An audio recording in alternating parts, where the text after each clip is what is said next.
Nyan, hai Mualim. Si Bobi Nasution, Gubernur Sumatera Utara, kaji minta cungkelom. Setelah urusan 4 pulau selesai, nyo kaji pegat kerja lom, kaji mubut lom. Motor plat BL yang beroperasi di wilayah Sumatera Utara kadirazia diperintah balik nama ke plat BK. Man menyo si Bobi kaji mubut lom, idron pun preh demah. Kena malak saya julom. Lagi awal.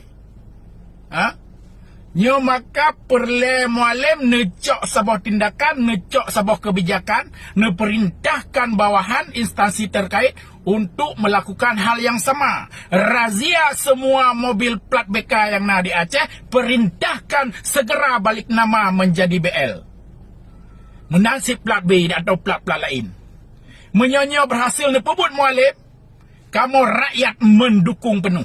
Dan pemerintah Aceh akan menerima PAD ya, dalam jumlah ratusan miliar. PAD Aceh akan bertambah ratusan miliar. Maka kamu rakyat mendukung penuh. Dan untuk menyikapi, merespon tindakan dari Bobi.